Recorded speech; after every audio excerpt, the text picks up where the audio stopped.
Bonjour à tous et bienvenue sur ce podcast, je suis Olivier et je suis ravi de vous retrouver pour ce nouvel épisode des Carnets d'un quarantenaire curieux. Un podcast au format court enregistré avec les moyens du bord et où je vous parle de mes passions, que ce soit le jeu de rôle, la high-tech, l'organisation, la forge, le bidouillage, l'informatique et j'en passe. Voilà quelques temps que je m'intéresse et que j'utilise les mind maps, ou on appelle ça aussi les cartes heuristiques en français. Alors, elles me servent à plusieurs choses, m'organiser, préparer les plans pour mes billets de blog, ou plus généralement pour créer des contenus. En me promenant dans une librairie, il y a pas longtemps, je suis tombé sur un ouvrage intéressant, a priori, son nom, la méthode MapWriting pour réussir tous vos écrits avec le mind mapping. C'est de cette méthode que je vais vous parler aujourd'hui. Alors, le mind mapping, c'est quoi ? Pour ceux qui connaissent pas le mind mapping, je vais tenter de vous expliquer en gros de quoi il s'agit et en quoi ce procédé est intéressant. Par contre, à l'audio, ça va être un sacré défi. En effet, le visuel joue quand même un rôle très important dans cette méthode. Mais bon, je vais faire de mon mieux. Vous trouverez de toute façon très facilement des illustrations, des images dans votre moteur de recherche préféré. Vous tapez dans Google Images ou dans Quant Images des mind mapping simplement. Et vous trouverez pas mal d'illustrations de ce que peuvent donner des mind maps, des idées développées grâce à cette méthode. Vous pourrez faire des recherches avec différents termes, par exemple carte heuristique, donc qui est le mot français, sans doute le moins signifiant, en tout cas en ce qui me concerne, mais bon, c'est le mot officiel en français. Carte cognitive, carte mentale ou carte des idées. Alors, les principaux intérêts de ces cartes sont, pour moi en tout cas, de permettre une bonne représentation mentale du sujet à traiter. En fait, sous forme de diagramme, on peut, grâce à cette méthode, décortiquer et réfléchir, voire organiser nos pensées. Que ce soit sur un thème, un projet ou n'importe quelle idée à développer. L'autre intérêt majeur, c'est de mettre en lumière les liens entre les idées sur lesquelles vous travaillez et sur les différents concepts ou les informations qu'on explore.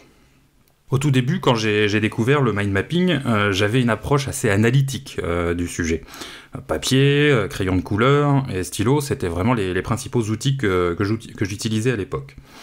Je posais en fait au centre d'une feuille blanche le sujet central que je voulais développer et justement je développais différentes branches qui créaient ainsi une arborescence. Mon but en fait était soit de prendre des notes, soit d'explorer une idée ou un sujet. Et puis dans un second temps, j'ai découvert qu'il existait pas mal de logiciels de mind mapping sur ordinateur, voire même sur smartphone ou sur tablette, et même sous forme d'applications web. Parmi toutes ces applications, certaines sont gratuites, d'autres payantes. Le problème des applis gratuites, c'est qu'elles sont souvent assez peu intuitives, que le design est austère, et que les possibilités sont limitées. D'autres sont particulièrement coûteuses. Si on prend l'exemple de Mind Manager, c'est un outil qui coûte 450 €. Et je vous avouerai que j'arrivais pas vraiment à comprendre ce que ces logiciels, qui coûtaient beaucoup plus cher que les logiciels gratuits forcément, pouvaient bien apporter de plus que les logiciels gratuits. Si ce n'est finalement des modèles ou des designs déjà tout prêts. Bref, je me voyais vraiment pas mettre une telle somme dans un logiciel de mind mapping. Mais alors, vous allez me demander, sans doute, quel est l'intérêt véritable du mind mapping ? Tout simplement, en fait, c'est de suivre le cheminement naturel du cerveau. Depuis l'école, on nous apprend à rédiger et à réfléchir avec des méthodes linéaires, sur des textes, des plans, en 2, 3 ou 4 parties. Je sais pas si vous vous souvenez de ce fameux plan thèse, antithèse, synthèse, ou alors les plans à développer, partie 1, partie 2, partie 3, avec l'introduction d'abord et la conclusion à la fin. Or, nous ne sommes pas vraiment linéaires, loin de là. Utiliser le mind mapping, en fait, c'est exploiter toute la créativité de notre cerveau. Le mind mapping est d'autre part beaucoup plus flexible qu'un texte rédigé de façon linéaire. On peut passer d'une partie à une autre de notre thème en un clin d'œil. Je suis en train de réfléchir sur une partie de l'arborescence, et puis finalement mon cerveau m'indique des idées qui correspondent à une autre partie du plan, c'est pas un problème. On bascule de l'une à l'autre, on rajoute juste une excroissance à l'arborescence qu'on était en train de créer sur l'autre sujet. Voire on peut même revenir à l'arborescence sur laquelle on était en train de travailler. Enfin, les cartes mentales sont très visuelles. On y ajoute souvent des images, des icônes et d'autres illustrations. L'effet est vraiment très bénéfique pour la mémoire parce qu'on peut associer des idées à des images, voire même à des émotions. Autant dire que vous travaillez avec tout votre cerveau et pas uniquement avec la part analytique et logique de celui-ci. Mais la bonne question, c'est de savoir est-ce que ça marche. En ce qui me concerne, oui. J'avoue que lorsque je réfléchis à un sujet, que ce soit professionnel ou purement personnel, j'ai pas la structure de pensée qui me tombe dessus toute faite, bien organisée. Les idées m'arrivent dans le désordre, sans aucune linéarité ni logique. Coucher sur une carte heuristique ce flot d'idées est de fait beaucoup plus simple que de structurer sous forme de plan comme on nous l'a enseigné. Parfois même, la carte mentale même a débloqué et a développé des idées. L'organisation par arborescence encourage finalement ces associations d'idées et approfondit notre réflexion. Naturellement, quand on fait notre carte heuristique, quand on fait notre mind map, on fait un brainstorming constant et des idées nous viennent simplement à la lecture de mots-clés qu'on a déjà inscrits. Passer d'une branche à une autre permet des allers-retours qui finalement alimentent notre réflexion. On creuse véritablement un sujet beaucoup plus efficacement. Bref, vous l'aurez compris, je ne peux que vous encourager à utiliser cette méthode, en tout cas à la découvrir. C'est vraiment un outil intéressant. Mais le bouquin dont je vais finalement vous parler m'a ouvert les yeux vers une manière encore meilleure d'utiliser le mind map. Il m'a fait passer à un stade supérieur finalement de l'utilisation de cet outil. Mais à quoi me sert concrètement le mind map à aujourd'hui ?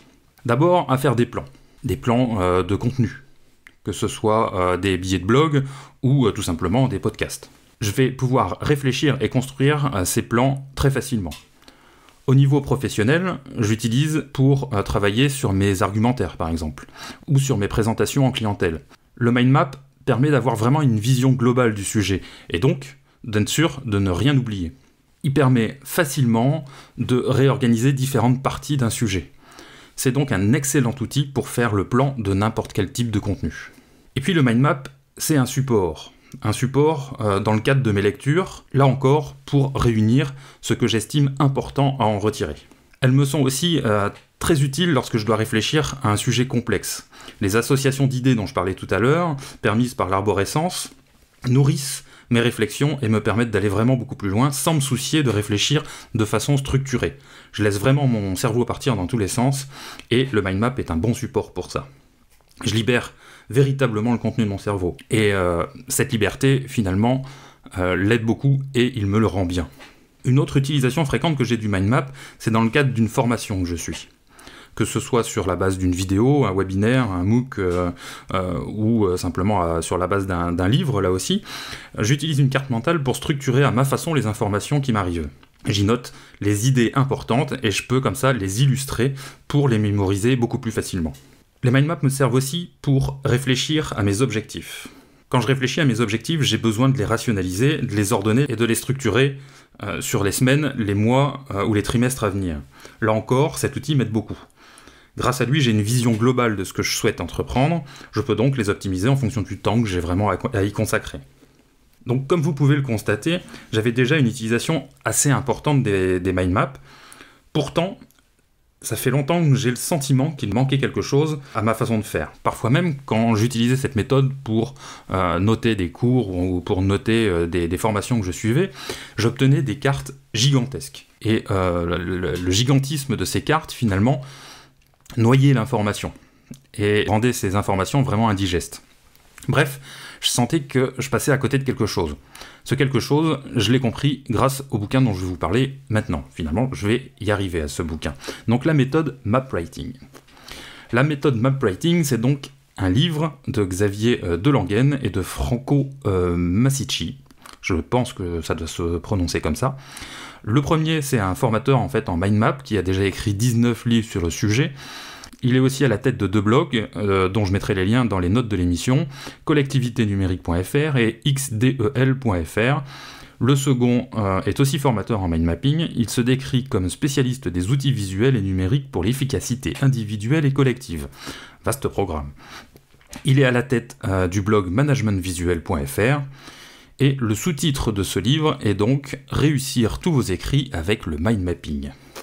N'est-ce pas une belle promesse ? En parlant de promesses, voilà ce que les auteurs nous proposent. Premier point, nous initier au mind mapping, pour ceux qui ne pratiquent pas encore. et enfin faire en sorte de nous aider à produire des écrits du type rédiger un livre de A à Z, rédiger des articles web ou papier, ou encore terminer une thèse ou un mémoire. En gros, la méthode qu'il nous présente est en 7 étapes.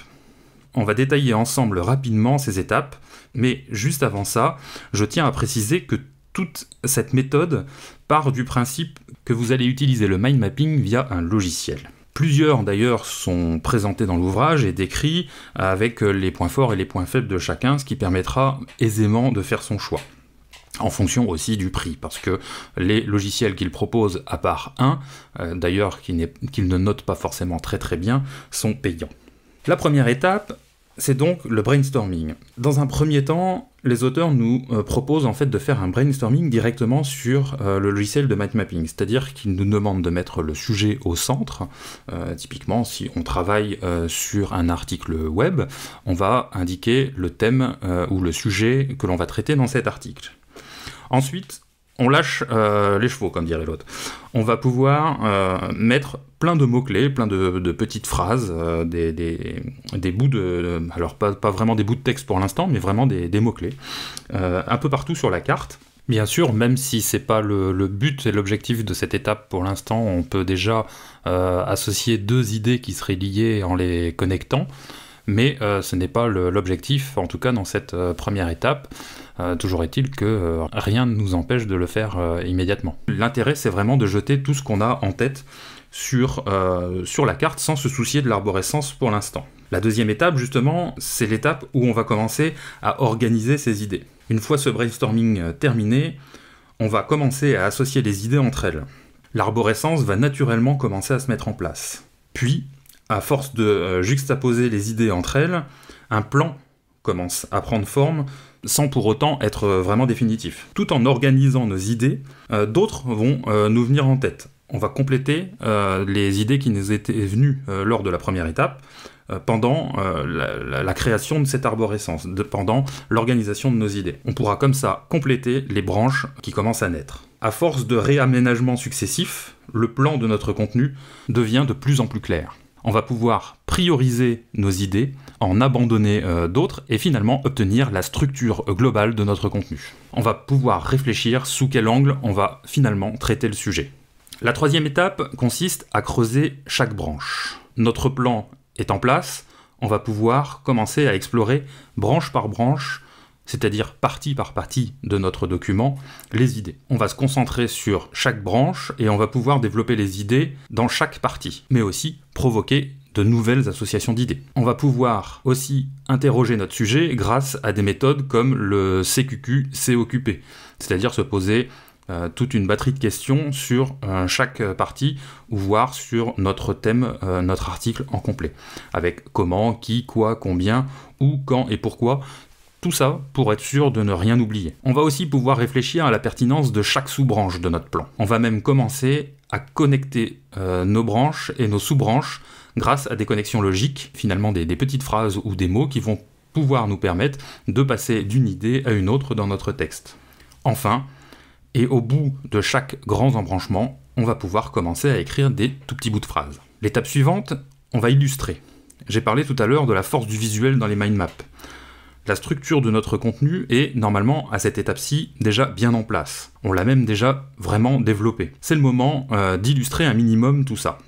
Non seulement l'image va captiver, et elle nous évoquera sans doute des compléments d'idées par rapport à notre sujet, et en plus, grâce au visuel, on va permettre à notre cerveau de raisonner un peu autrement, et donc de mieux hiérarchiser et à catégoriser nos idées et notre plan. On va nous-mêmes mieux intégrer notre plan et mieux le mémoriser, ce qui nous permettra de mieux travailler dessus. Notre cerveau, même inconsciemment ou pendant notre sommeil, va continuer finalement à réfléchir à ce plan, et l'image va être un vecteur pour lui favoriser cette étape. Alors ça peut paraître un peu farfelu dit comme ça, mais je vous assure vraiment que ça fonctionne. En plus des illustrations, on va pouvoir utiliser des icônes ou des petits drapeaux, des compteurs qui vont nous permettre de visualiser les choses importantes ou simplement l'état d'avancement de telle ou telle branche dans notre processus. Enfin vient l'étape de la rédaction. Ce qui m'a étonné le plus dans la méthode présentée dans ce livre, c'est que la rédaction du contenu se fait directement dans le logiciel de mind mapping. En effet,